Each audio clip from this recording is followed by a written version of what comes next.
In the words of the legendary Lou Gellerman, hello, dog fans, and welcome to the Sound the Siren podcast, because everything matters, including calling a spade, and that being probably one of the worst weekends imaginable from a Husky fan perspective. Certainly not necessarily just losing to Iowa, but in the fashion that we did, continuing to see some of the mistakes that had cropped up earlier in the season rear their heads again against a better team. And then, of course, the thing in Autzen on Saturday night. I'm sure we'll get to that, too. But as usual, I'm your host, Hooligan7. I am joined tonight by Hood Husky, JCap, and DJK Woody. How are you gentlemen doing this evening? Good. Doing good, man. Doing good. Yeah. Real good. Doing all right.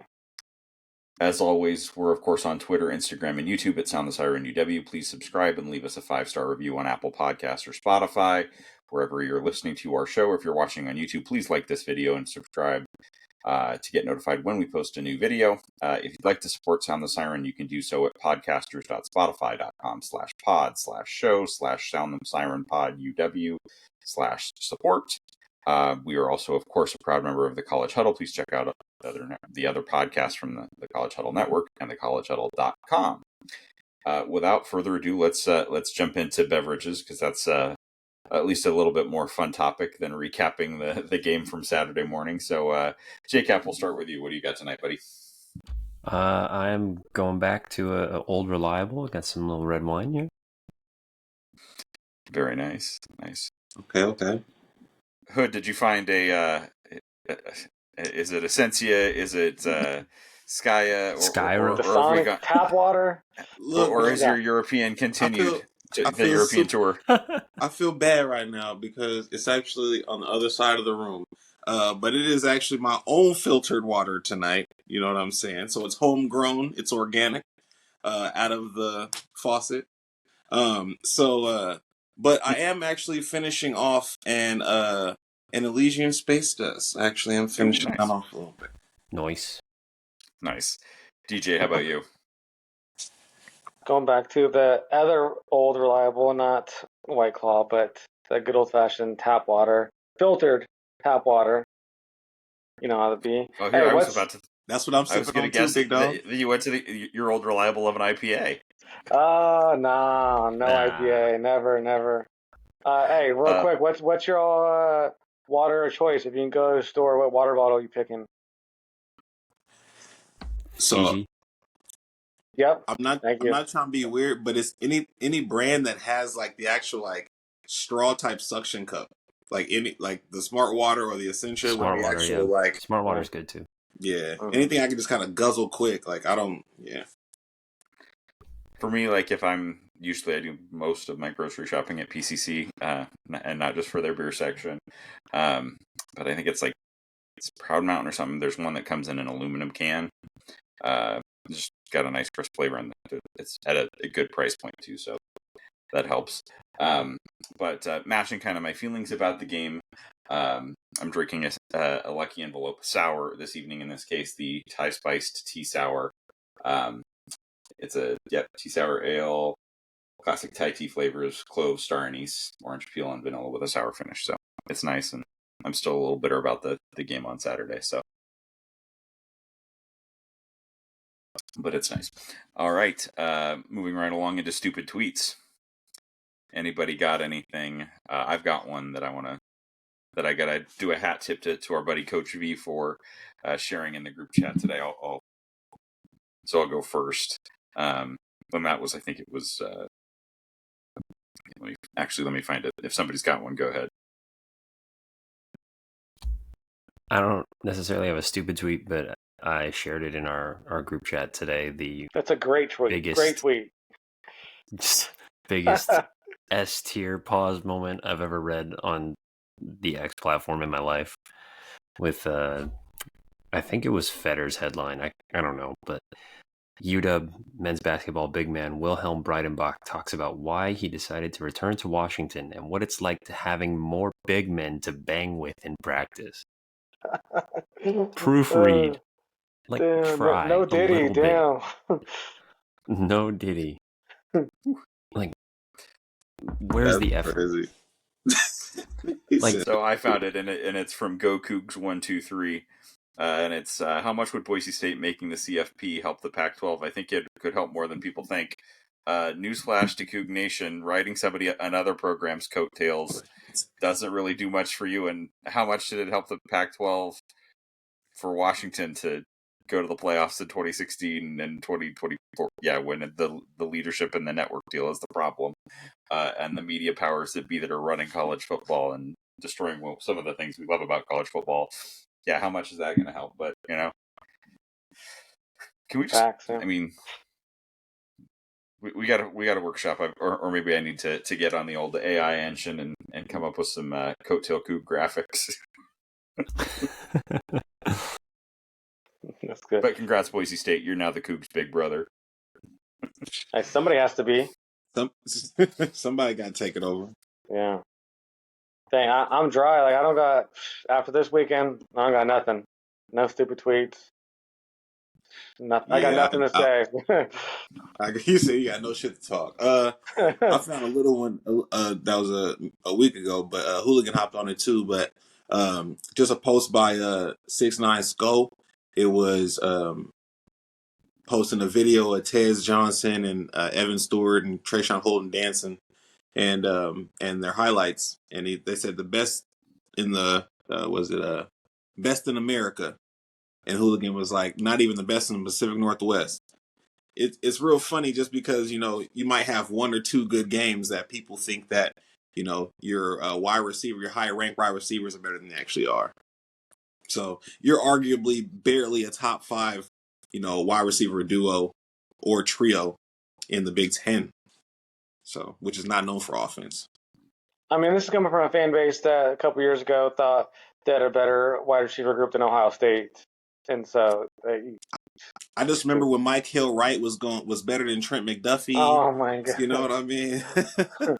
Troy Franklin better than all of our receivers. The Ryan Shell-itis is contagious, clearly. About thinking their players are better than they are. Let's go ahead and move into, we'll talk Husky Couture, and I'm going to cheat a little bit and say that my Husky Couture of the week is something that's dropping from Home Field Apparel tomorrow. And that's that classic campus pullover that they're dropping for what they're calling the Gold Coast, so the West Coast schools. We haven't seen the full one, but if you've seen some of the other schools and how they handled that V-neck kind of lightweight pullover jacket, they're fire. So that's my choice of the week. Anybody else seen anything they really liked over the last 7 days? I'm going to cheat, and I'm going to say that mine is my shirt that I found while thrift shopping for some shit for my kids. I always, whenever I'm at a thrift shop, I always check for any sports gear, UW or Mariners or Seahawks or whatever.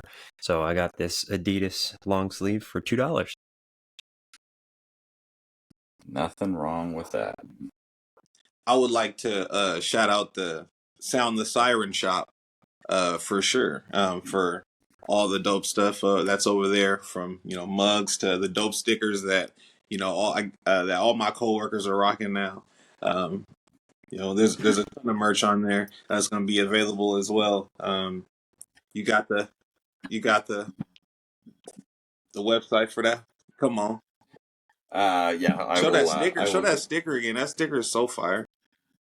I will link that in the video, and shouts to our friends at 4th and Inches as well. Of course, their merchandise is not available over on Redbubble, but I will link that as well. And yes, we will continue to put some new stuff up. We'll probably do another round of stickers soon. But DJ, anything that you've seen lately that you liked? And thanks for that shout out. It's appreciated. We're going to be on our merch game. I don't got nothing new, but yeah, stickers and everything with Sound the Siren. I like what Hood said there. All right, let's get into the pain that was the Iowa matchup. Obviously, did not turn out the way that any of us would have hoped.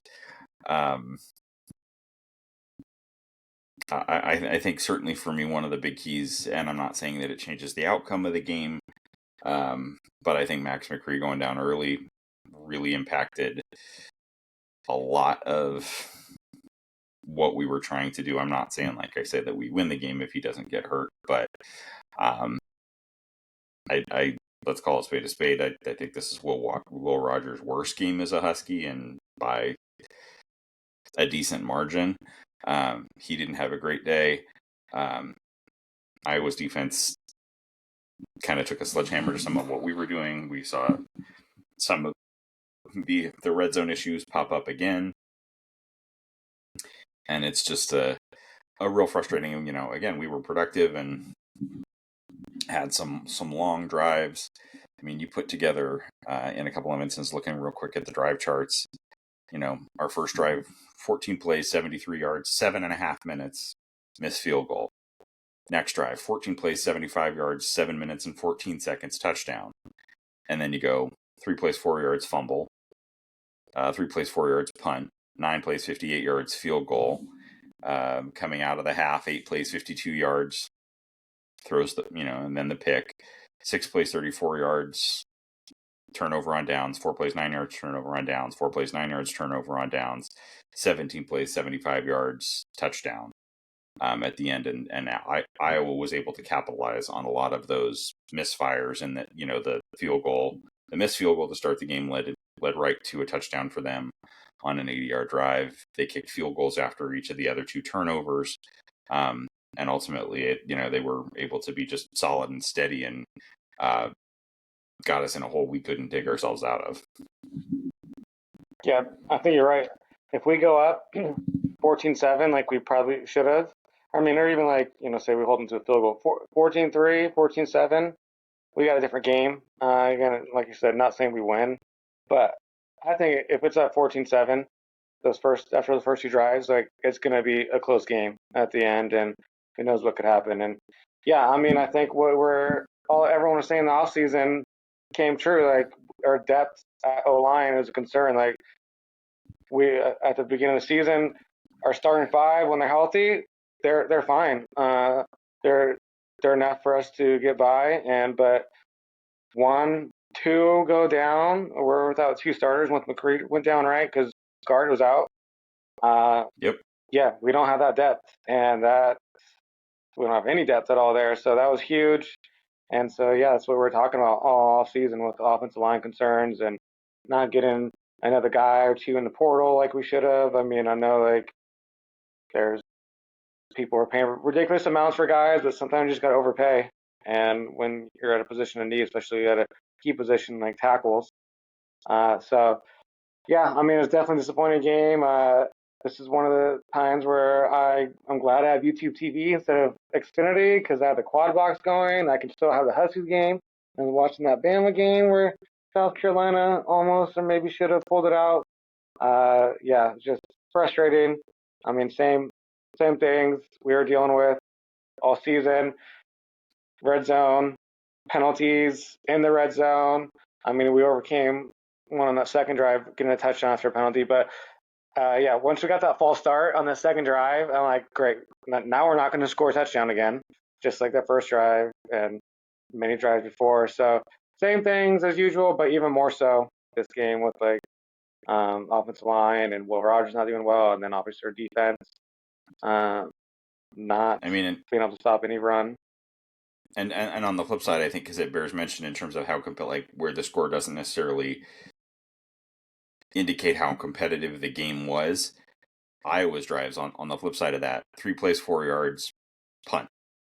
Off the missed field goal, 9 plays, 80 yards, touchdown. Following our touchdown, 3 plays, negative 13 yards, punt. Their field goal off that fumble, 4 plays, no yards, and kick the field goal to get points. The following drive, 5 plays, 35 yards, touchdown. To end the half, 4 plays, 53 yards, field goal. Coming out of the half, that was after ridiculous. The interception, 9 plays, 47 yards, field goal. Then they went after the turnover on downs, 8 plays, 61 yards, touchdown. A 1 play, 33-yard touchdown drive.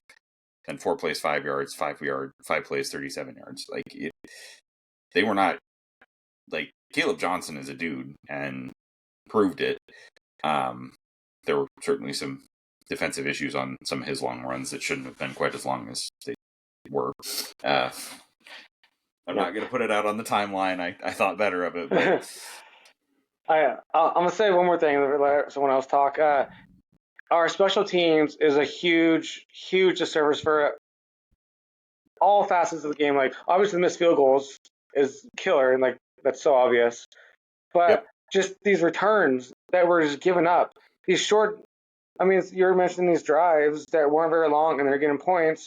And yeah, some of them were turnovers, but they're returning the ball past the 30 every time, to the 40 on a couple of them, and like that's huge. Like you get a couple first downs, you're in field goal range, and yeah, that's Not killing only it. that, but like what happened to Grady?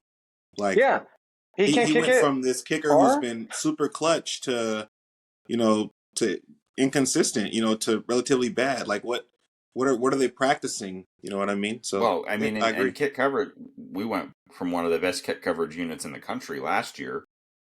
Like, it was an exception for in a lot of the games that we played last year for them to start a drive outside, past the 20. And that was key for Like, us because we didn't have a great defense, but they had to get 3, 4, 5 first downs to get points, and so yeah, we needed that, and still need it.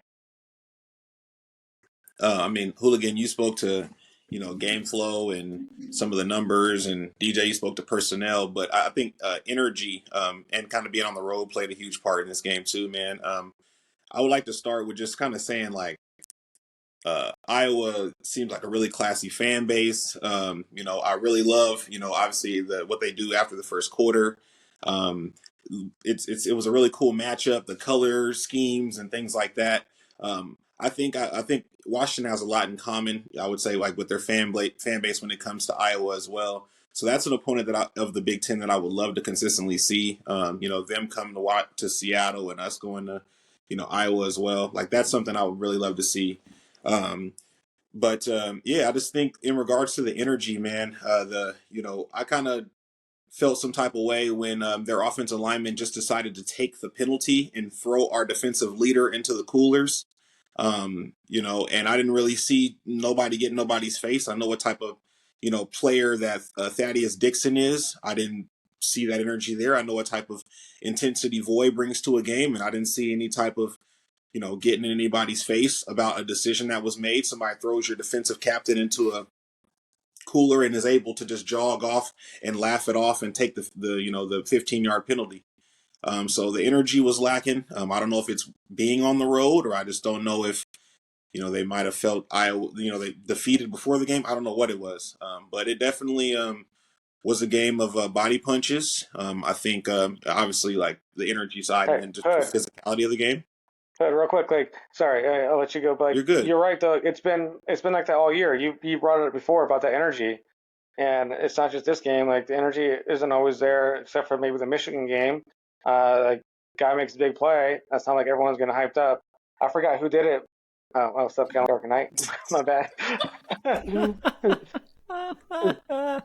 uh, but there was a play on defense that one of our guys, I forgot who, I should remember, but made a tackle for loss, big tackle for loss, and he ran to the sidelines, and like no one even did anything. No one Yep. like was hyping him up Yep. or anything like that. And like because you said it a couple weeks ago, and it made me like think like, damn, right? They don't have the energy. And I mean, obviously, like it's one thing, when you're at home and everything is like kind of tailor made for you to kind of amp that energy up. When you have to spark it within yourself, where's your confidence in the game plan? Where's your belief in the game plan? Those types of things. When variables like the crowd kick in and you have a false start, are you able to, as that offensive lineman, able to believe in their game plan? When you get beat off the line of scrimmage 2 plays in a row, as offensive tackles, do you say, hey, Will, I got you next play? Do you believe in the game plan? Or is it, I got you. Yeah, I'm sorry. There's different levels of that energy, and I just feel like Iowa's, their experience as a team, just overall, and then them just being in these games all the time. Their team has that experience from the staff to just the program prestige to the players. And I just think this is Washington has that prestige as well, but we just didn't have the experience on the field the tangible experience on the field to compete with, I think, the experience and the big game experience of that Iowa team, this specific Iowa team. So they did exactly. And we're now joined by the Darker Knight. Welcome in and rocking some great Husky Couture, and as we would always expect you to. Oh man. But Hood, I think that's a great point, and I think it's a case in point where it's probably, I think, the first time all season, or I think it's the more you've talked about it, the more it's how much we miss some of those senior leaders from last year, the guys that were on that roster that gave them the confidence, that brought that juice. I think some of the guys on this team have that vibe and can do that. They're just not really there with all of the changes that the program has gone through. It's just like, okay, how do I step into that void? I mean, and still and those are incredibly big shoes to fill when you're talking about Wyke, when you're talking about Rome, you're talking about JP, you're talking about JMac, you're talking about so many of the guys on that team. Westy, everybody. You're talking about a different level of it too. Like those guys were like all together. They say class of 19 and class of 2020. Like those guys have all been together through a freaking pandemic, all that stuff. So there was a level of chemistry that was off the field and on the field, that is not the same as well. So that plays a huge part as well. Like how much do these new guys even know each other? Yeah, I think that's part of just the growing pains that we're going to experience through this entire season. I mean, we've talked about it ad nauseum, especially like with the Rutgers game, with our first road test. What was it? 46 players that have never traveled as a member of the Washington Huskies. So, I mean, this entire season, we're going to continue to see more road games. We're going to go to Penn State. We're going to go to Indiana, and we're going to face these teams that we just have never been in those those kinds of environments before. I did want to touch on what you said earlier, Hood, about their offensive lineman just taking that penalty. I did kind of wonder if there was a lack of reaction to that, maybe intentionally, due to what had happened through the Washington State game and the Rutgers game, where a little bit too much energy cost us. And we committed some stupid penalties. I mean, we've seen some pre-snap penalties in the last couple of games, but we haven't seen any lose your composure type penalties that we saw, especially like the Vincent Holmes penalty against Rutgers and kind of forgetting where you're at type of situation and end up costing the team. So obviously I want to see our guys stick up for our own when something happens like that. But at the same time, especially on the road in an environment like that, I'm not necessarily like going to get on them about maintaining a certain level of composure to not cost the team. I agree with that, and the Darker Knight's gonna know this very well. There's also, I believe, there's also ways to go about that. You also can't go about it after you're getting your ass kicked, on the line of scrimmage. You know what I'm saying? You can't go about it, a certain way. But there's ways, you can clap at people. There's things that you can say. Oh yeah, you gonna do that? Okay, yep, I got you. Let me watch you just. Nah, coach, I want to be right here, and I want to do it. And I think there's an energy there too, and I think it's just there's talent. Talent is one element, but you have to like have the confidence in yourself too every play to play a team like Iowa for sure. Yeah, you got to take on the challenge and meet the physicality play after play. It's not one play. It's not one down. It's not one critical down. It's none of that. It's play after play. You can't rest up against a team like that. You kind of saw towards kind of throughout the game, but especially when you needed to have a stop, your defensive line couldn't generate enough pressure to really impact the pocket like you needed. Where the secondary was maybe in position, for the maybe second and a half, but if you give them even that 2.5 second, I think really vividly to the swing route, that Carson was really late on when he got caught in the wash. You know what I mean? You generate pressure, and the quarterback is flustered. He has to get the ball out of his hand. The timing is off, and maybe he doesn't allow the back to get out into the flat. It's just little things like that where, you kind of look at Steve where, we're predominantly sending a lot of pressure. We noticed we didn't do that a lot this game, especially in the red zone where we could have needed that. because you're afraid now. You've been, beat so many times, with that. If you guess wrong, if you don't do something wrong, get your strong offensive line, you get beat. So it was definitely a chess match. I definitely think, Iowa came with a really good game plan. And by keeping it simple, it really frustrated us, and it didn't allow our edges to really get into the game. And then when they did, it was kind of already, the momentum was kind of already on their side. Yeah, and that's where we miss a guy like Zach Durfee in that game. I mean, he's our most impactful edge player to this point of the season, him and Isaiah Ward, and Isaiah played a pretty decent game. But those scenarios where you need a little bit of extra pressure just to fluster their quarterback, who is not a prolific passer by any stretch of the imagination, missing a guy like Durfee in that scenario was huge. And that's speaking to something defensive. I think offensively too. Jonah had the first explosive run of 25 plus on Iowa of any opponent all season. So why are you not consistently giving him the ball? I think one thing Iowa did was they should have showed Washington how to feature a guy when you have a stable. Iowa has a stable that's comparable to some of the better, running back rooms in the conference, and they still featured a guy.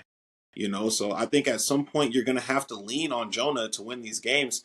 It's easier for these offensive linemen just to fire off the ball at the end of the day. You know what I mean? Like, now they're not going to execute with the precision of a team like Iowa, but at least you're going to get these guys in rhythm to play in this physical kind of football. And one thing we're not lacking are interior lineman depth. That's one thing we're not lacking. So let these boys fire off the ball. You need a sub, we gonna throw Zach in there. It doesn't, So I think there's a version of physical football that we're like refusing to play.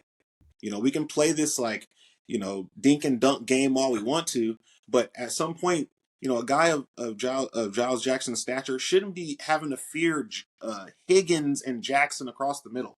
Like, why are we putting him in those types of positions? Receivers were getting popped by Xavier Wampa all day. Wampa didn't have to adjust all game. He just kept popping people across the middle. So we kind of played into their version of football for sure. So I say offensively, and what is up with this avoidance of Jeremiah Hunter?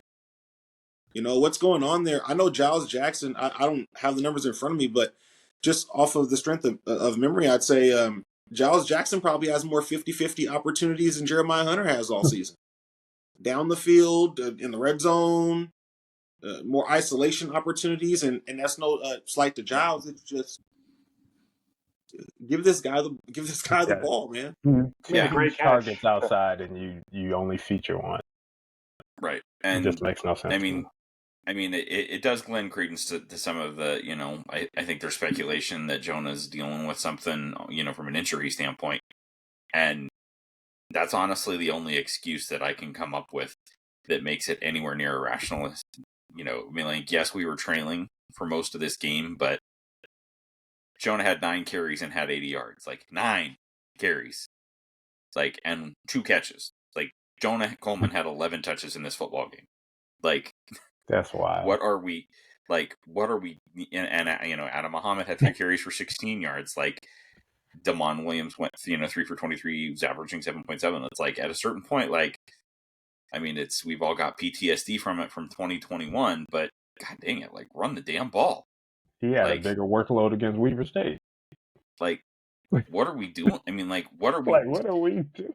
What are the whole we doing point was here? to save him for conference, so then we can lean on him, and then not reserve him. Leaning on him less. Like, it's so funny because, like, after the Michigan game, Jed in his presser he talked about how this isn't the Pac-12 anymore. We're in the Big Ten. We got to run the ball. We got to be more physical, blah, blah, blah. And then the next week you go on the road to Iowa and you throw the ball 50 times. Like, even if Jonah is dealing with something from an injury standpoint, Adam Muhammad should be getting more carries.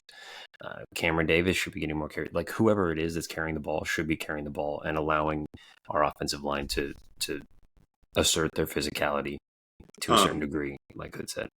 Positively, like on offense, the twos did very, very well when they went in. Were able to execute a scoring drive, and saw some timing routes across the middle that I haven't seen the first team execute very well. Now I don't believe that Damon should be put in there as the starter, but it's I was kind of talking pre-show just about there may be some games where Will is the better option, and there may be some games where Damon is the better option. That just kind of seems like what this is going to be. Because versus there was the majority of ones that were in there. I think they're I can't speak for the D line. I can't remember if they had their ones for the D line in there, but I know they had their back end in there. Their starters in there. So I mean, I think it got tossed around in the G season. I think to what we've seen, what you would think is meant, should be a more disruptive substitution pattern where it's mid-drive where Demond is coming in and Will's going out and vice versa. It's like at this point, it's like, Will didn't have his best game this week, but he's played pretty well, and I think Will gets somewhat of a pass on this game. Not a full pass, but like, okay, everyone's going to have a clunker here and there. Certainly Iowa's a very respectable football program, a very good football program. They have a backdoor chance to get into the Big Ten championship game, absolutely. But I think the next progression in that regard is like, let's give, even if it's to that point, give Damon drives, full drives, not just, okay, we're going to pick up 2 first downs and then, okay, Damon, you're in there for 5 plays. And then Will comes back in. Give Damon drives and see what happens.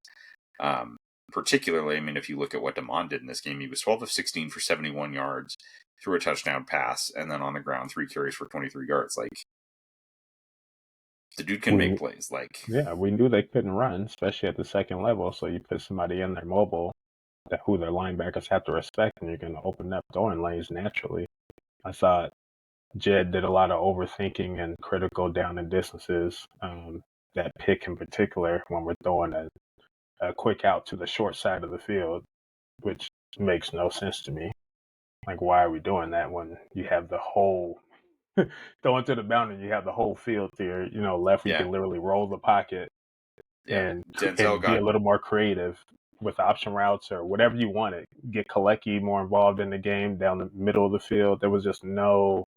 It's almost like he got narrowed in on the intermediate, hook the curl type routes. If you notice during the game, instead of like forcing the issue and really opening up their defense, he never forced them to have to not squat on routes. So if you notice, like how, especially on that Denzel play, how the corner, he didn't think Denzel was running by him, because you could tell by alignment, he's like, well, he's not running up the seam. That's his film study. You haven't asked Denzel to do that all year. So why would he do that in this game? So he's literally squatting, pick. Yep. I mean, on 2 key plays in this game, Denzel, is too deep in the corner, undercuts the route, and then Kalecki doesn't get deep enough, and we get stopped short late, and, turn it over on downs. And then I think that proceeded to, I think that was followed by an Iowa touchdown that basically put it completely on ice. So. Mm-hmm. And just in general, the passing game wasn't able to, like, people can throw things at Will all they want, but like the passing game wasn't able to get started at all because our offensive tackles got their asses kicked at the end of the day. Like, it did. That's just is what it is. Iowa had a play where they got a sack where both of the edges did chop spins. Both of them did it and met at the quarterback. They were playing with the offensive tackles. And for the credit here, Drew as a party has done a great job all season. So there's something different about the approach. They were only able to bring 4, or they only were bringing 4 and they were getting there. There was something that those boys were doing. So credit to Iowa's, defensive line and offensive line. So credit to Iowa's defensive line. But got to lay off Will a little bit because those tackles were turnstiles, unfortunately. Yeah, I'm not going to say his name, but 68 left tackle press. Bro, like, he would the defense would just go by him and he would still be in a stance. I've never seen that. Like, there's a couple of times he didn't get out of his stance and the defensive end was already by him. Like, that's just crazy. Now, Soane is going to be a we got to really get. good player. I just think he's playing out of position right now. Yeah, he's gonna probably have to be, an interior offensive lineman. But at the end of the day, too, like he is coming off a pretty bad looking high ankle sprain or whatever that Mhm. was. We don't know what type of reps he's been getting in practice. We don't Not know if he enough. suited up because he had to, because there was nobody else available to play his position. But And then you you saw can't Khalid Tafai come in there and play pretty well late in the game. So I don't agree. if Sawane Agreed. was that injured, I don't know why we put him in ahead of Khalid when Khalid actually played pretty well. But you throw guys like that in that whole second team in there. You throw them in there to figure that shit out. You see one thing in practice, and now you're like, well, I'm gonna give these dudes the last final drive of the game. Let's see if they can handle it. Oh shit, that receiver did. Rashid did that. Oh, okay. Decker did that. So you kind of like, especially versus teams No, like no, Iowa. I totally agree there. But I'm saying if they were at a point where Sawane is suiting up because he quote unquote had to, Oh, okay. like you should have put Khalid in there. An unknown Khalid to me is better than a injured Sawane. And still developing Soane too. Yeah, True. exactly. He was a starter beginning of the season, which is kind of interesting thinking about how Well, Max. McCree wasn't healthy Mm-hmm. to start. You kind of see the value of Max McCree too in that game because I think just general you didn't athleticism. hear his name much of any since he's been submitted as a starter on that side. Yep. Yeah, I think. I mean, it's the injuries. We talked about it. Not to beat the point of that. We talked about line play all preseason, all during the season, and that it was one of the spots on the team that we could not survive injuries, and we've had some, and this is the result. And honestly, I hate to bring it back up again, but it's why it's still such a killer that the on the field, off the field, on the field again, that caused the injury to Quentin Moore comes back to bite is because Quentin's essentially an extra tackle out there by himself Mm-hmm. that's not available to us. I mean, at this point of the season, I honestly hope that maybe he just sits it out and gets a red shirt and can come back next year so he can put Yeah, it on tape. that's what it sounds the like league. is going to happen. Some huge kind of losses as well. I say a loss is definitely Brian Parham right now as well. Like that's a huge loss. Thinking also too, it's not a loss, but it is like wildly unfortunate, man. That Carson Bruner is going through what he's going through and battling what he's battling. He hasn't been able to kind of be the same aggressive player. And it definitely hurts my feelings a little bit. He can't bring that same intensity to his tackling. You know what I mean? Because he can't bring that same intensity to getting off of blocks. And sometimes he's getting attacked, and it just is what it is. In his Mm-hmm. last year of eligibility, it's like he's trying to dog it out. But some teams are just gonna, like Iowa, are just gonna know where to attack. So. Yeah, and he has to. It's kind of tough because he has to be careful because I know he's almost trying to survive the game, like get through it without, you know, causing any more damage to it. And so you can kind of see, when those linemen do get to the second level, our linebackers are catching. They're not meeting. They're not meeting any pulling guards. They're not, shooting gaps. They're just waiting and catching. And that just tells you, it's just one lack of experience of depth because you got to move Zotep around. So sometimes he's on the edge, sometimes he's in the middle, but they can literally wash him out or they can, run away from him, because they can reach someone else on the second level. So they're kind of taking him effectively out of the game. That's why you haven't really seen, especially in this game, you didn't really see him make a ton of plays. Because you can game plan for somebody like that. Like, okay, this guy's disciplined. We see this guy really understands what he's doing. He's calling out offensive schemes. He knows formations. Okay, this is what we're going to do. When he's on the edge, we're going to do this. I want you to check here. When he's in the middle of the field, I want you to check this. So you need someone else that's able to kind of be that playmaker and that alpha in the middle as well. And like I said, I think we have, a young buck who can do it. He definitely brings a physicality. It's just the experience at this point. With a few more games under his belt, I think you'll kind of see him transform into that. But until we get another guy who's going to do that, you're going to kind of see those struggles, and teams kind of try and take advantage of that. It's also, we got to give a lot of credit to Iowa as a program, Iowa staff. Like, let's be real, like, we're talking about all of these things, and you still have to take advantage of them. The majority of the teams in the Big Ten can't take advantage of them. Like, this was not only like the staff as well, but it was an experienced team. A lot of those guys went to the Big Ten championship game a year ago. You know what I'm saying? So, like, this was a team that knew how to win. And not only that, Kirk Ferentz, what he was talking about in his, pregame pressers, he was very familiar with Washington, respected them, spoke about jersey numbers. Like, he took the game very, very serious. And a coach of that acumen taking this game serious, the players were an extension of that. Preparation is going to be the issue. Yep. I will say on the bright side in terms of the look forward, and we'll do kind of a recap of the season just past the halfway mark after we do our prediction segment. But on the bright side of things, we've got a team in a couple of weeks that will see that and can do a little bit of that and has some experience depth that the running back position in Indiana, certainly Penn State can do that.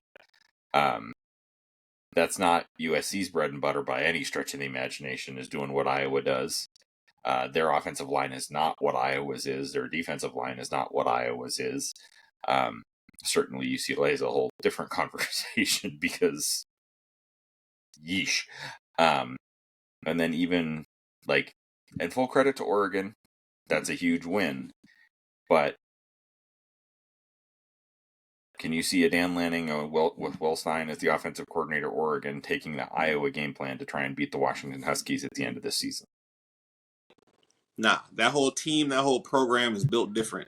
And they showed that they're built different. That they're built different. You're gonna have to bring a whole different type of vibe coming into Iowa. Yep. Well, let's toss out the purple helmets for this week and award those, because there certainly was some good play. On not enough to get the win, but some guys that need their laurels. So who wants to go first on? Let's start on offense. On offense, I'm gonna give Rasheed Williams. Just came in there. We've all been wanting to see, a lot of this wide receiver depth. It's kind of been, a three-headed monster. We've kind of like wanted to see who that fourth guy was going to be. I think preseason we all had some expectation that there'd be a little bit more of a rotation. So seeing Rasheed be the first one in and actually make plays, I think he's much deserving of it. And not only that, just on his touchdown pass, just the way he kind of got through the wash, watching him kind of run some of his routes. Seeing, I can see a lot of Rome in him. He takes every single route very seriously. It's kind of funny, but yeah, I'll give it to Rasheed. That Williams to Williams connection is going to be nice, and It's going to be Williams to Williams, and then you're going to have to Mr. Castricone is going to have to specify which Williams Mr. Williams threw the ball to, because we got Justice waiting in the wings as well. So.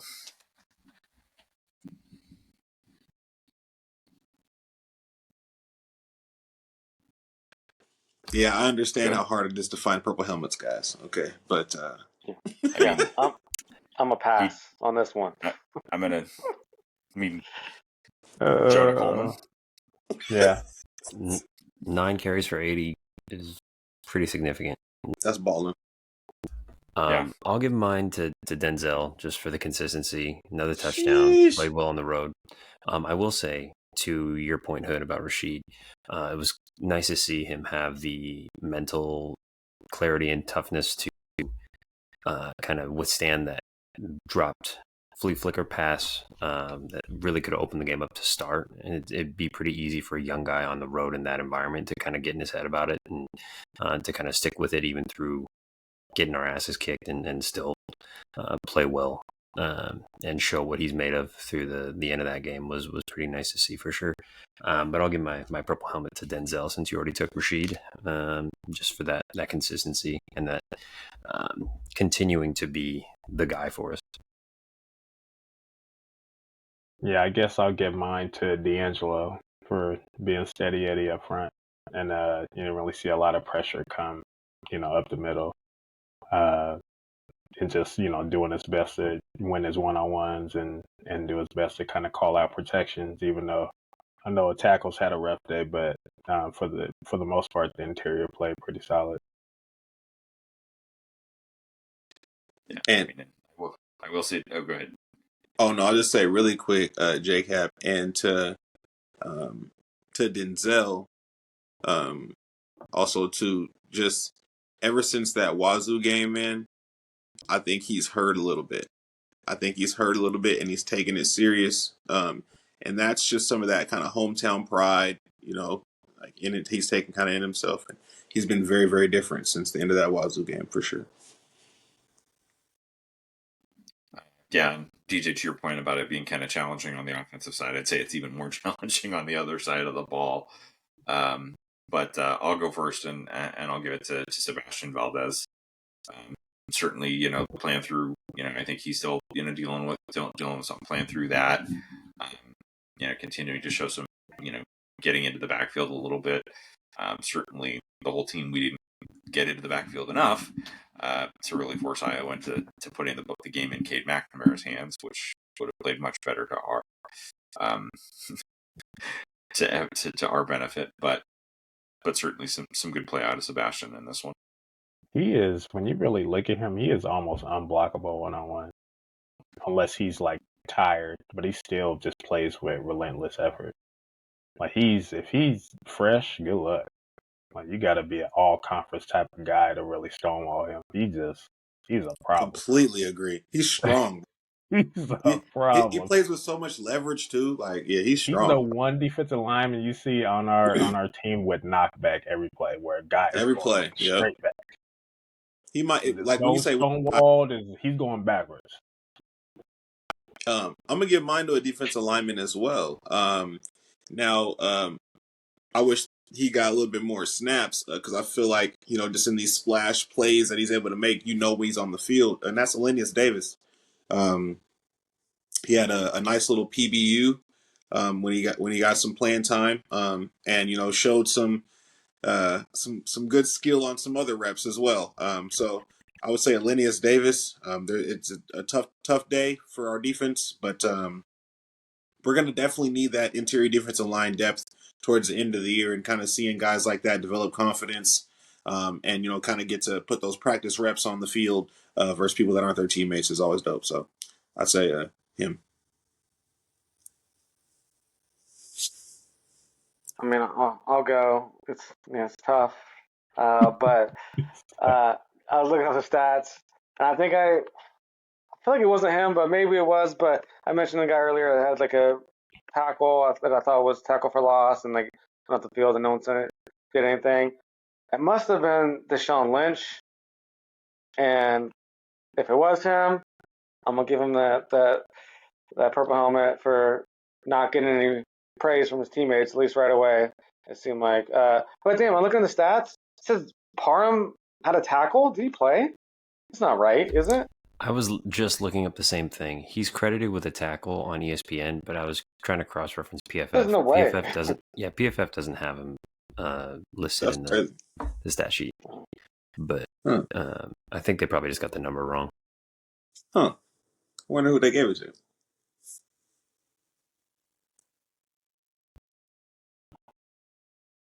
Might have been Jeremiah on the other side. Yeah, it actually probably is. They probably credit it for number 6 on the other side. Oh, I think it's from an interception. On a turnover. Maybe. Yeah, it's from the interception. That was Denzel. That was Denzel. Yeah, that had the tackle. Denzel credited with the tackle on that. Yeah, it could have been a fumble. No, but that was an offensive lineman. I don't know. Who cares? It doesn't I'll matter. take it. It wasn't Parham. Me. Yeah. I snuck out there. All right. Darker Knight, how about you? Purple helmet on defense. He went through the roster. Man. I'm just trying to think off the top of my head. Literally going through the roster right now, looking at the stat sheet, deciding who to give it to. I was like, feel like Odin. Like, who is worthy Yeah. Just be a millennial and give a participation trophy to all of them. Yeah, The it was defense just as a whole played. I would No. if I gave one to anyone, it would probably be Sebastian as well. Just for him playing through what he's playing through, but him still finding a way to flash during the game. I know it's not easy, especially. I mean, it looks like it's a elbow. It could have been a partial dislocation or hyperextension or something. It's painful, and you got to play through it, especially get the physical offensive line. And for him to do what he was able to do, I know Iowa got their yards, but much respect to him. And yeah, I would give them. Am I tripping, or did Bandez play all right? Or maybe Bandez been playing his He best made a football. couple plays. Yeah, he played couple okay. He plays played for okay sure. as well, for sure. Yep. It's just every now and then you Darker can Knight, find. I will never criticize you for agreeing with it with one of my takes. That will always be allowed. He got two purple sticks. All right, let's go ahead and move on into our big predictions segment. How did we do starting last with week? oh yeah, sorry, Dude, JCap, we need the update. DJ went hard last week by picking Oregon and picking against UW. Frick yeah! Jeez, DJ. Get out. Frick yeah! Yeah. Bro has he's extending the lead a little bit. You're at 39-10 on the season so far. Hooligan will be Not second bad. at 37-12. And Such then a game. Hood and I are tied at 33-16. And then Darker Knight, You we had a missed your bad week, prediction. JCap, because I was had a way back rough there. week. I had a rough I was week. way back That's there. a rough week. I was way Rough back there. week. No, and Darker Knight, we missed your predictions on 2 shows. Oh, so darn. Guess I'm we're- still undefeated.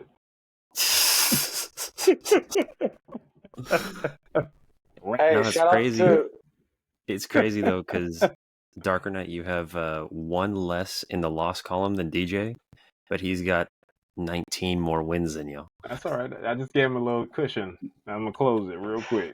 all right. DJ's good. See, that's why I don't gamble, bro. See, look, I don't play that. That's why I don't gamble. DJ's right. the most even keeled out of all of us, and he'll pick against UW, and I think that's part of why he's got the lead. right Nobody now. anticipated Landon finding a loophole. Yeah, I'm not picking UW on an away game until they win. Well, Play that. and I'm I with do you. want to talk about that actually, since we're going to talk about Oregon first in terms of the predictions for this week. He's been getting a lot of credit for being, this was such a genius coaching decision, and I'm like, coming from a school that also fakes injuries at every opportunity, just because something is legal doesn't mean it's great coaching. Like finding any like sketchy way to win a football game, fuck that shit. Like, I'm sorry, but fuck that. You're also a kind of ticky-tack offensive pass interference call away from that not even mattering. Oh, so my gosh. Yeah. When kind the of DB over it. initiates contact first. Yeah, exactly. Yes. Oh, that was hilarious. But the officiating just in general this year across all of college football. Oh, that's bad. It's been obvious. Like, Yeah. obviously bad. USC and Penn State was That Yeah. was horrible. terrible. Oh, Kenny. jeez. Kenny. Protecting PIs on that one Penn drive? State top 5. All Hey, right. shout out to Hooligan, though. I think he was the only one that got that Wisconsin game, right? Hood also picked Wisconsin. Oh, that game. okay. Good. Well, shout out to both of y'all then. I knew I should have. But we'll get the Big Ten slate started this week, and it's number 2 Oregon traveling into Ross-Ade. Oregon is a 27.5 point favorite, over under at 61.5. Purdue actually discovered an offense last week after looking, moribund for weeks on end on that side of the football, and gave Illinois all they could handle and more. Tickets for this one, if you're in the West Lafayette area, Friday night, tickets as low as $10. So I don't think Purdue has it in them to push a team to the wire twice in 2 weeks. So it's Oregon, and it's Oregon big. yeah, They got no chance. Covers over the 61. Most of it scored by Oregon. But, hey, I'm just looking at something. I don't know.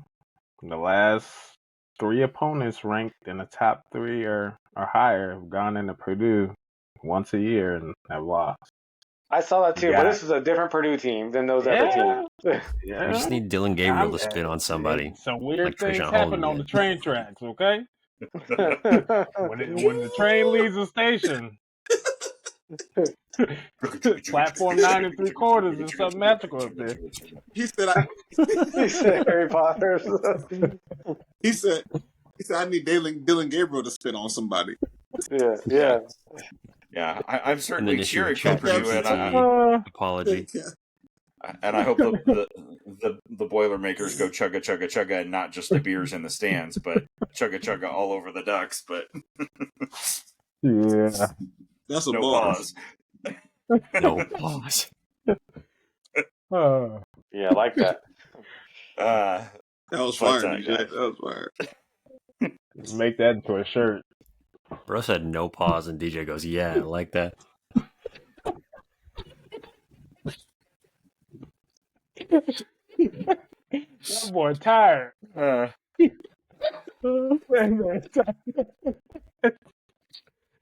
but yeah, I like that. That's crazy work. Yes. That's crazy. All right. Man. If we can find our composure again. 9 o'clock on Fox on Saturday morning, Nebraska traveling into play number 16, Indiana. This one, Indiana is a 6.5 point favorite, over under at 50.5. Give That's me a crazy Indiana line and the for an- over.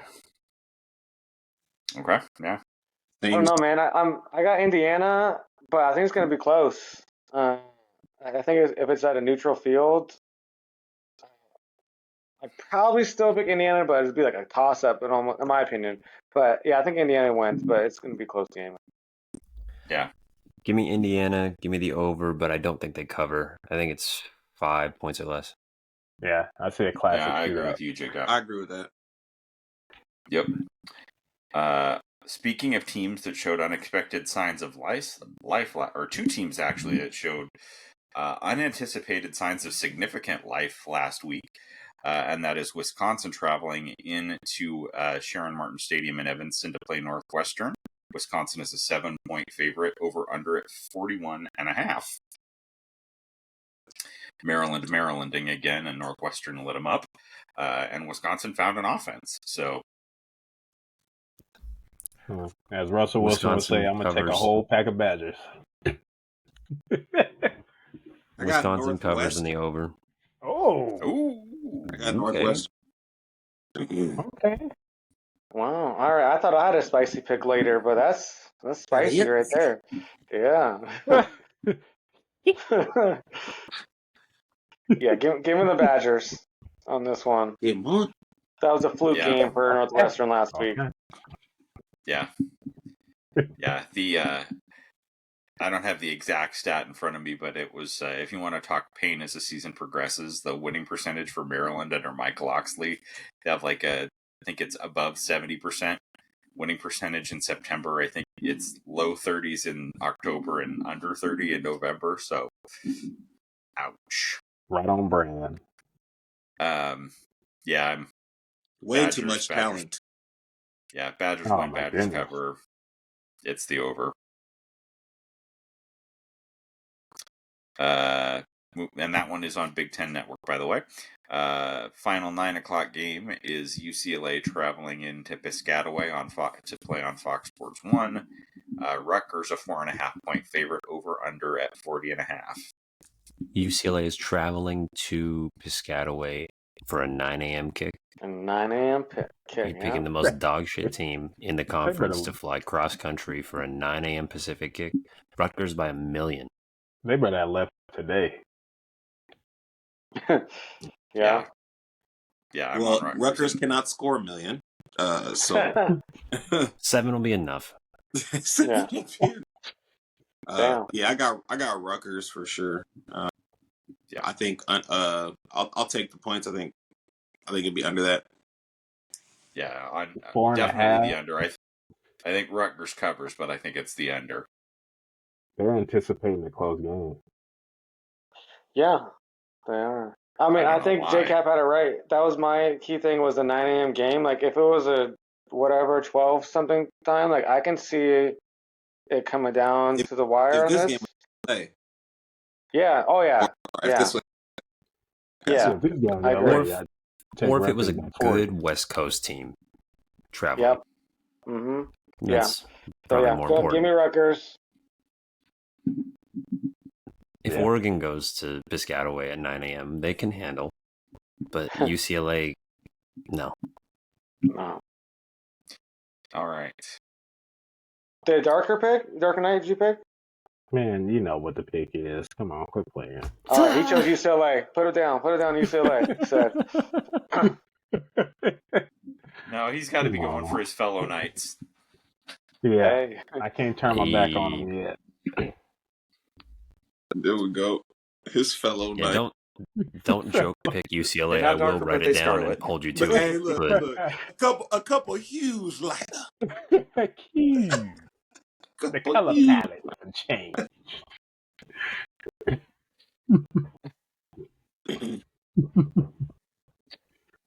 We haven't even got to noon yet. Well, we're there now, thank God. And it is number 24 Michigan. I don't know how that football team is still ranked, but they are traveling into number 22 Illinois to play on. How are they favored?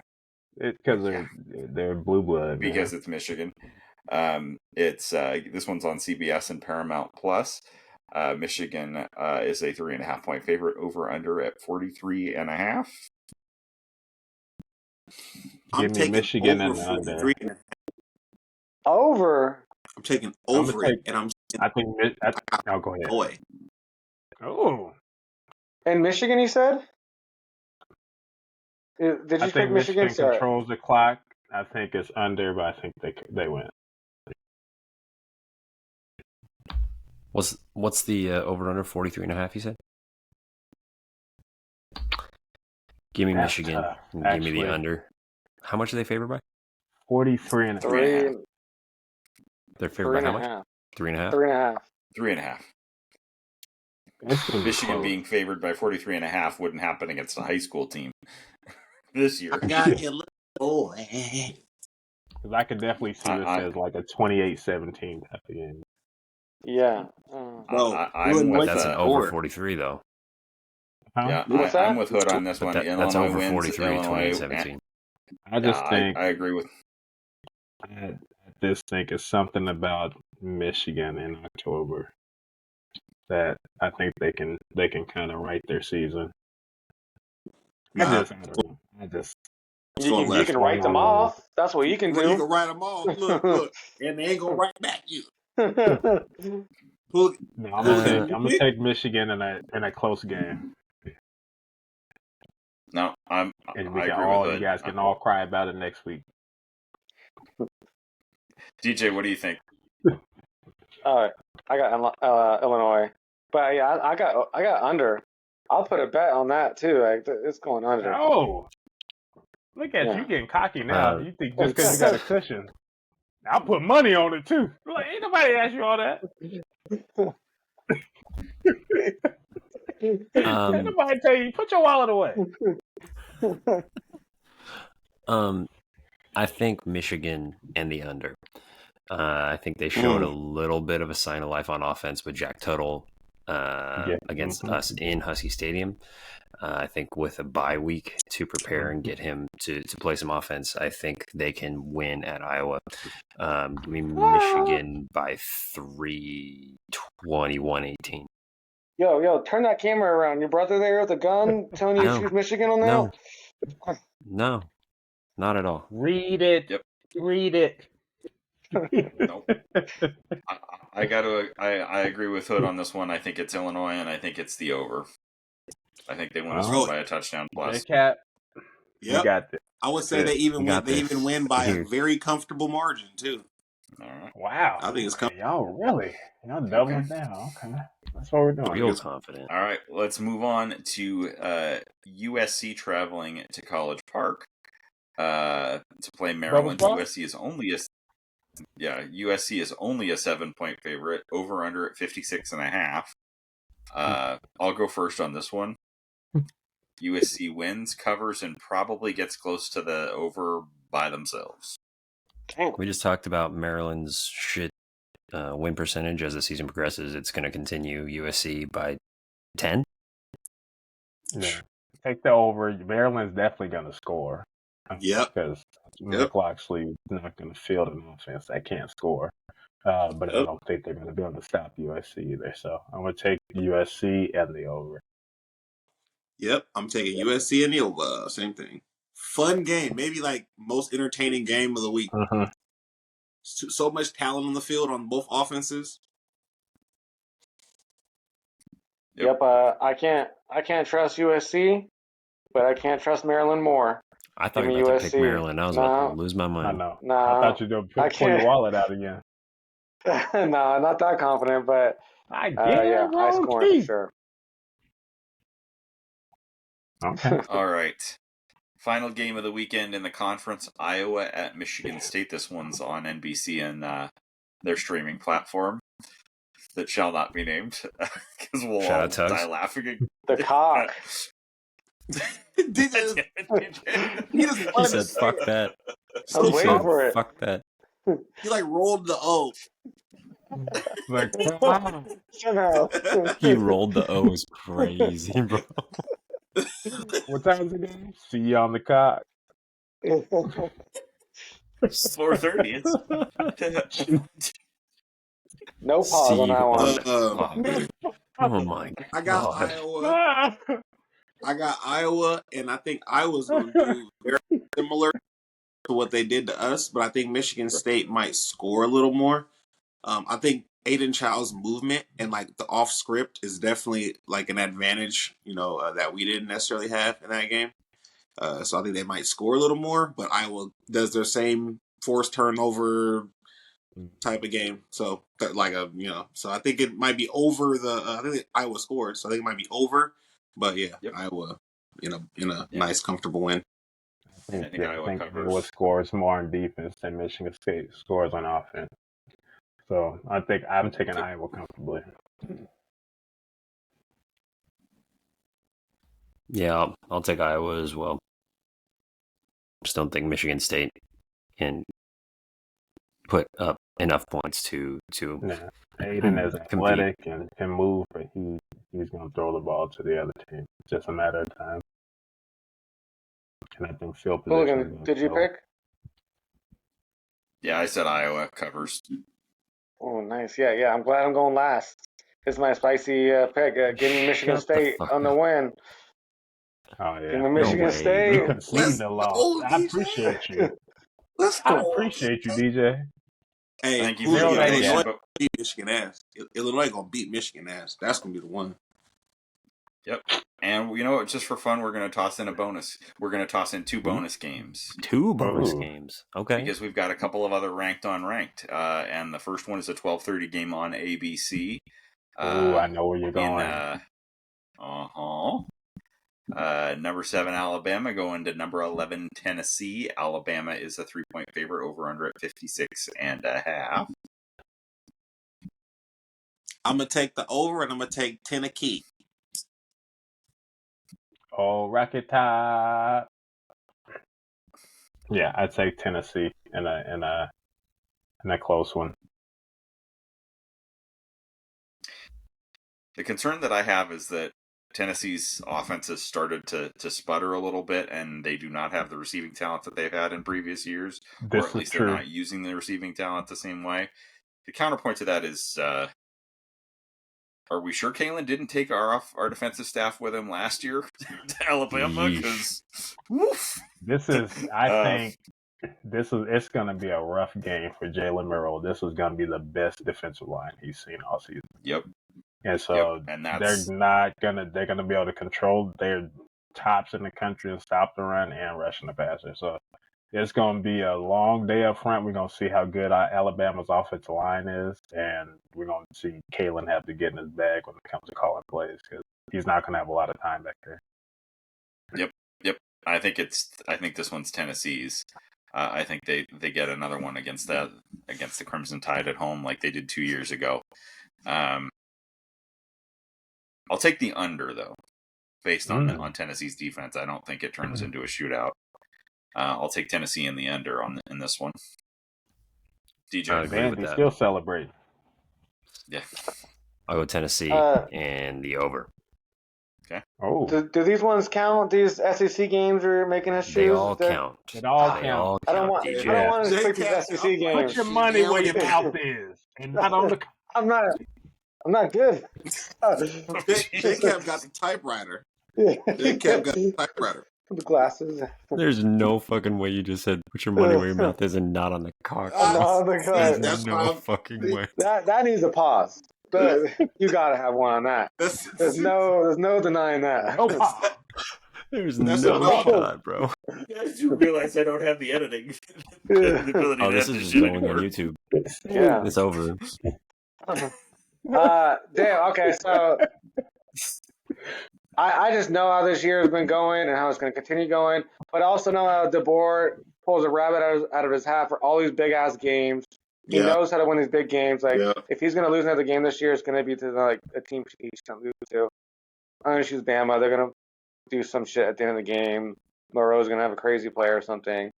So give me Bama. Did you know y'all Ryan choose Williams is 17? Oh yeah, never Oh, knew really? that. No way. You must not watch that Vandy game. I did. I was loving that. But like I said, just like on these big games, DeBoer, It like don't matter. he plays down to his opponents and plays up to these big games. Like that's what he did for us. He doesn't have But his the big games team for that us didn't have a defense like Tennessee. No, you're right. Or it did, and we played them in the national championship game. But all right, let's move on to the other one. It's also an SEC game. Sorry, DJ, and it's a top 5 SEC game, and that's Georgia going on to Darrell Royal Stadium, named after a former Washington head football coach, to play number 1 Texas. Texas is a 5-point favorite. The over-under is the exact same number as it is in the Tennessee-Alabama game at 56.5.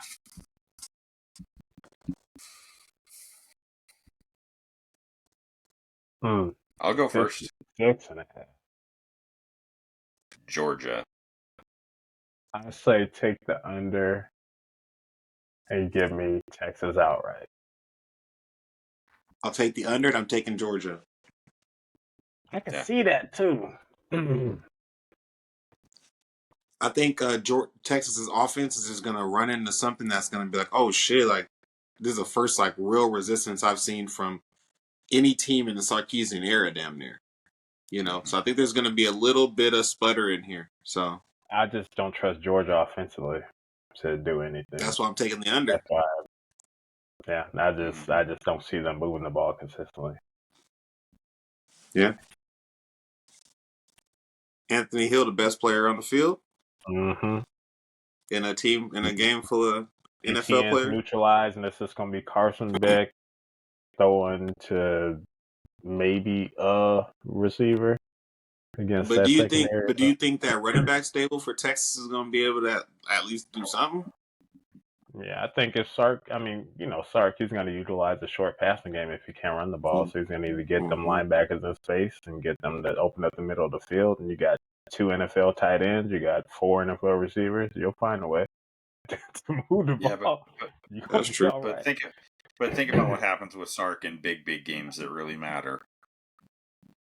And the chips are on the table. That's true too. The history is not. And the history is on the opposite side for Kirby. Yeah, Kirby's struggling to find his footing since NIL's been picking up. So he's been doing more whining than winning. So we're going to see. That's also very true, especially in big games or lately. Dabo Part 2. Mm-hmm. Hey, but Sark got to prove it too. So that's why I think it's a really good like benchmark for Texas as well, for sure. Just like it's like you see, it's a must win for Georgia. Mm-hmm. Yep. Yeah. So if they want to make it to Atlanta at the end of the year. Well, yeah. This year, I thought you meant like just moving forward. No. They can still make it to the playoff. But I'm saying if they want to play in the SEC championship, they can't afford too many more losses. I don't know.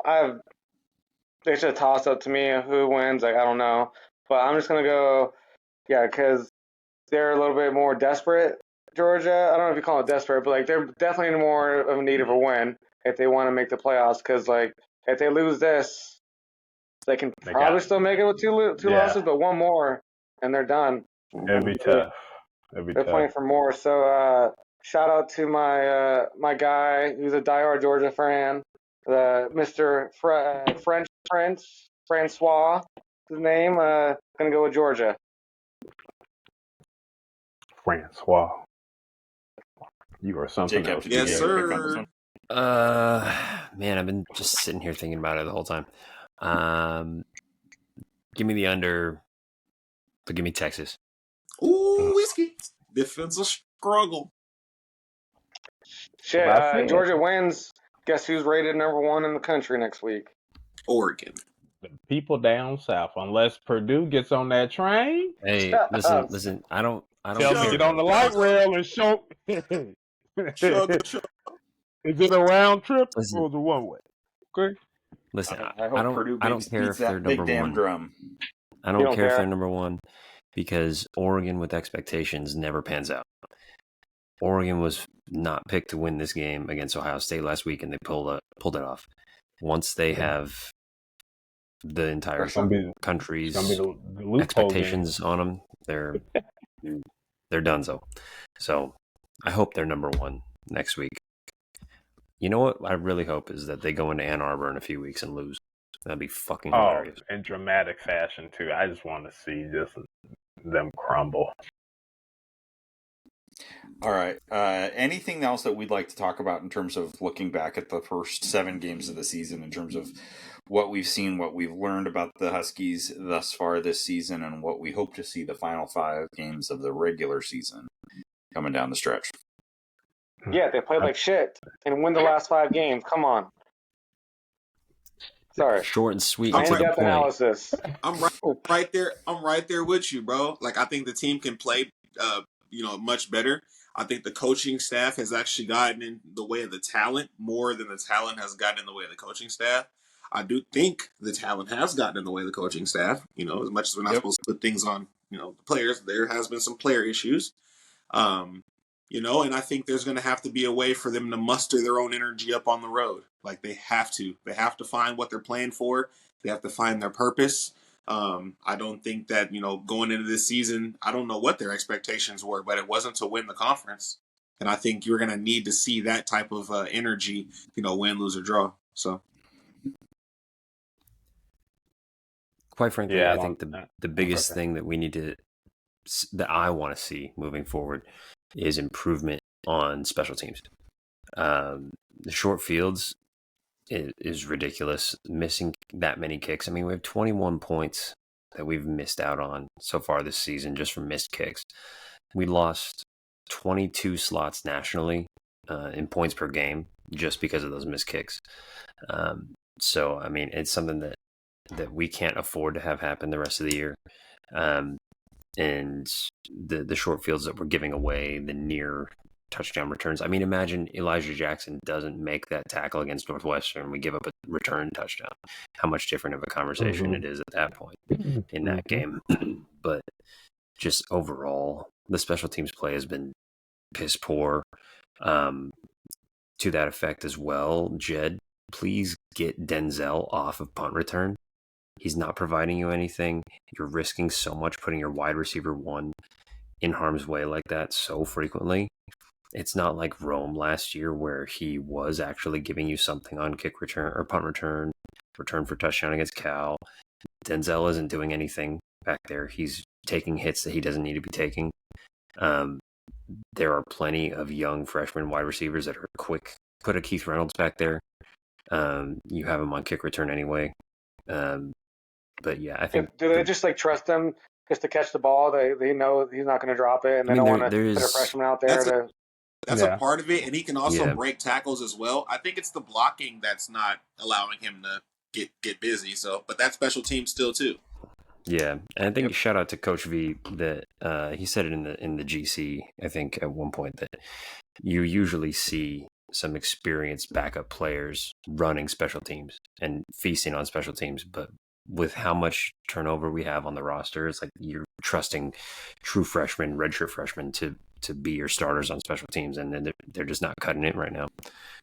So there's some of that. There's some of the blocking schemes and the decision to, like in the Iowa game, line drive a punt and not give your kick coverage team enough opportunity to actually go down there and cover the ball and give up a huge return. So I mean, there's a plethora of things that need to improve on special teams that will actually pay huge dividends, I think, going down the stretch, especially with how many road games we have to. When we're playing 3 more road games in some pretty tough environments the rest of this season. And I mean, you can't afford to miss kicks and give up big returns in a whiteout game against Penn State. So we're gonna have to clean that up. Yeah, you could say, I mean, all 3 of our losses have been a huge component of that has just been field position. So to that, with special teams, missing kicks, momentum shifts, just everything. I just think they found a way to play as badly as you can through the first half of the season. So yeah, hopefully it was an emphasis during the bye. Because it's a big component that we relied on last year that was really clutch for us. And then 2, I just think we're nowhere near the ceiling. We don't know how really good this team can be. We have an idea, but we haven't seen them just, you have that game where you score at will or, your defense is constantly getting off the field. Like you just kind of see just like, what's the ceiling look like for both sides of the ball and or special teams. I don't think we haven't seen that. So I'm hoping that improves and we can really hammer down on what our identity is, whether that's, based on a matchup or, based on who we want to feature. And please, for the love of God, get Jeremiah Hunter more involved. I think he's going to be critical moving forward. Praying everyone stays healthy, but he's just that Big Ten receiver you need, who's a bigger physical hands catching receiver who can make the tough, who can, be almost a security blanket for Will in a sense where you're not relying on option routes from Giles or, Denzel just to win 50-50. You can throw it to the other side as well and force the defense to cover the entire field. Yeah, I'll go. And this team's been the opposite of clutch except for the Michigan game. And not just at the end of the game, but like when a big play is needed in like a crucial situation, we piss down our leg and don't make the play. And no, but not really we need exactly. Shout out Coach 30. Yeah, but those plays where someone needs to step up, no one's doing it, excluding the Michigan game, and we can't overcome that in any of those situations. And so, yeah, I want to see us do that. And I mean, looking back at that first part of the season, like I said, I don't really have much to say other than, like I said earlier, they played like shit. And the coaching, players too. Not all coaching. I know we want to blame the coaching only, like Hood said, but players got to do their job too. And I will say one thing. I mean, this may be, I don't know, bringing up like a call, but I watched a couple NFL games where I seen an interception or something happen, and a couple players like take a couple steps on the field celebrating from the sideline. They don't call nothing, but Vincent Holmes dude takes 2 steps on the field, and I know it's like the letter of the law that you're not supposed to be on the field, but man, that's ticky tack like that. Well, EJ also too. I'll go to Hooligan. He ran right in front of the That's what it was. Yeah. I know, but like it's just he wasn't going out there to tackle somebody. He got hyped. It was still live. Nobody had recovered the ball. The ball could take a crazy carom, and like he literally looped right. Like I'm not blaming Vince. I know. I'm not saying. I know. I'm just. Some of the I've seen it happen elsewhere, and it wasn't called. It did seem like there could have been some targeting calls versus Iowa for sure. For sure. That weren't even like reviewed. Like they were able to set a tone that like we just were like, you can do this shit.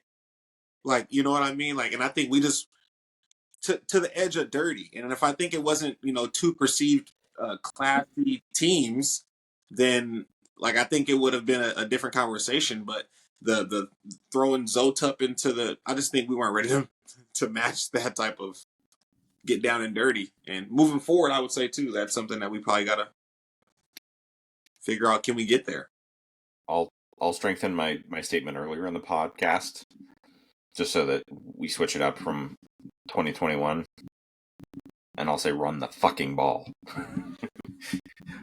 Yep. Like, just like that's a coaching thing, but it's also a team thing. It's like line up, let's kick some people's teeth in.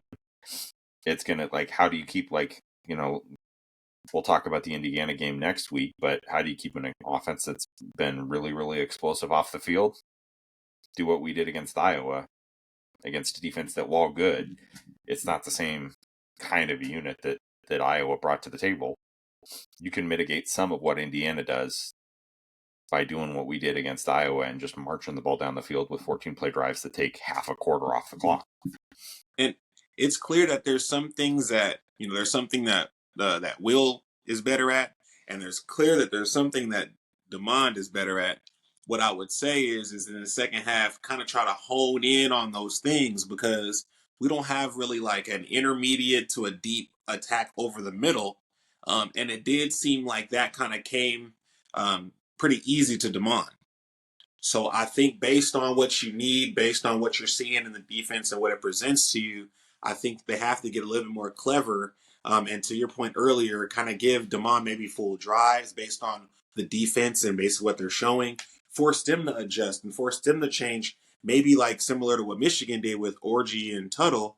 Maybe 1 or 2 drives is all you need to put some points on the board, whether it's 3 or 7 or 6, right? And that gives you the separation you need for the game. That quick adjust, forcing the defense to adjust. So just honing in on utilizing the quarterback situation a little bit better. It's been pretty solid so far, but locking in on that, because we're going to need that to win games. Yep. And I'll chime in with just a couple more things, and certainly kind of, bigger picture. Obviously, I want to see us continue the home winning streak, pick up a win against USC, beat UCLA, get to bowl eligibility, keep that home winning streak going, and build momentum into 2025, show what this offense can be. And that's, again, kind of going to what you were saying and bringing back up, giving DeMond a whole drive, build that, momentum in terms of there's still a ton of recruiting to be done. There's a huge, 2026 commitment that's coming tomorrow. I don't have any insight on where Helaman Kesselwaga is going.